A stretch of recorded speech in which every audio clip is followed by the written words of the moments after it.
Hey, today I'm talking about 3 random movies recommended to me by 3 random people. And the names of those 3 movies are Possessor, Samurai Cop, and The Edge.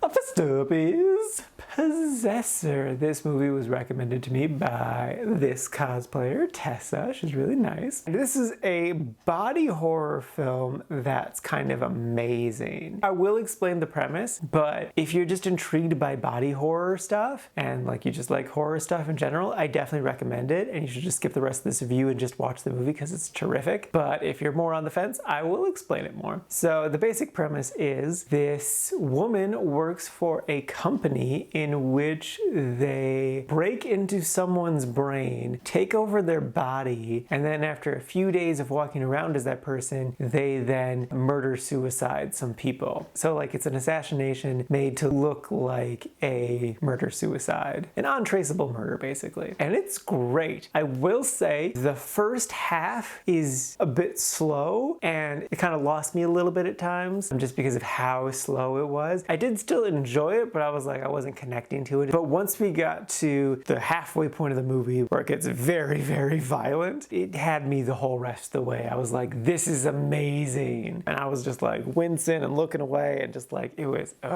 so good. The body horror stuff and also just like the crazy visuals in general were definitely like the standout moments of the movie, especially because they did them all like practically. And like the choices that they made for kind of like the mind transfer stuff or like mind fragmentation stuff really reminded me of like times where I was like sick and really out of it, or like on like a bad trip in general. Just like you're having like an existential crisis, and also you're just like your body just feels weird, and like it's just like you don't understand how bodies work anymore suddenly. Like that sort of feeling. They did a great job of visualizing that feeling. So it almost kind of gave me some existential dread at times, which I loved and also made me scared. So yeah, so I definitely recommend it if you're a fan of horror / body horror. I will say, like, if you're like me and you kind of find the first half a bit slow and it's a little hard to get through, just try to make it to the halfway point. You will know when you get to the halfway point, because like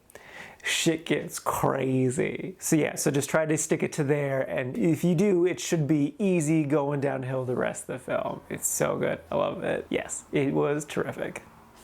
Next up is Samurai Cop. This was recommended to me by my buddy Colin. Me, him, and Corey were hanging out at Corey's house the other day, and he whipped out this movie, and we're like, all right, let's go for it. And it's amazing. It's one of those infamous bad movies that are so bad it's good, and it's just like, the way I watched this movie is the way that this movie should be watched, which is under the influence and with friends. Had I watched this movie sober and by myself, I would have had an awful experience. This movie is terrible on like every single level. I hated the main character. I have no idea why people refer to him as the Samurai Cop. It's trying to be like a ripoff of Lethal Weapon, but it doesn't get how to do it. I'm not sure if it's racist or not. That was up in the air. The acting was atrocious. The editing was atrocious. The cinematographer like didn't know how to properly expose the film or something. So like sometimes the scenes would be really orange, and then like suddenly it would switch to really blue, and then it would go back to really orange. We also had a really fun time of pointing out whenever the main character, the Samurai Cop, was wearing a wig. So yeah, this movie's terrible, but I loved it. I had so much fun watching it. I definitely recommend it, but only in the circumstances where I watched it.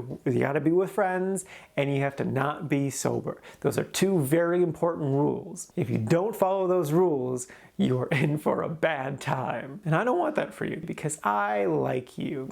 Unlike the main character of this movie, he's so dumb. I loved the sidekick, his partner, the black guy. There was one scene where he just like, was making the best faces. I loved it. Also, you could like totally turn this into a drinking game. Like every time that like it just randomly gets super sexual out of nowhere. But side note, I loved the one female cop. She was hilarious. But yeah, this movie's great. I loved it.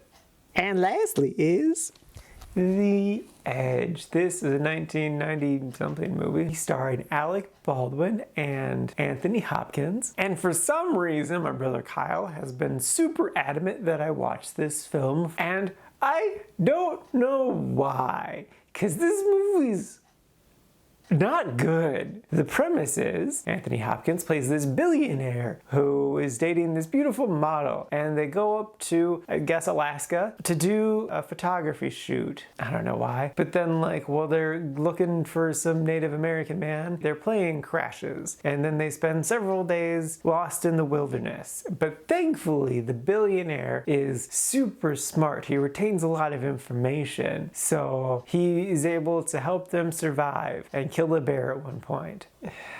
I mean, immediately with the main character being a billionaire, I didn't like him, because billionaires. But then, like, the movie's setup is that the main character is really smart. It's difficult to have a really smart character because then you have to be a really smart writer. And the writer of this film was not really smart. There were lots of issues. It just didn't work. That's the easiest way to put it. Like, the thing that jumped out to me immediately was, like, as soon as they crash and they get out of the water, they start a fire. And I'm like, ooh, good job. That's smart. But then they don't remove their clothes. And, like, yeah, sure, I don't, like, super want to see those people naked, but at the same time, like, the only way those clothes are gonna dry is if they take them off. If they leave them on, that's gonna be really, really bad for their bodies and for their clothes. It's not gonna work out well. And as a really smart guy, Anthony Hopkins should have known that, but that didn't happen. They just kind of glossed over that fact. Also, I absolutely, without a doubt, do not believe that Sir Anthony Hopkins could kill a bear single-handedly, especially the way that he did it. It was with a spear. He was imitating like a book cover or a tin cover, I forget what. And I'm just like, no, this is dumb. You're dumb.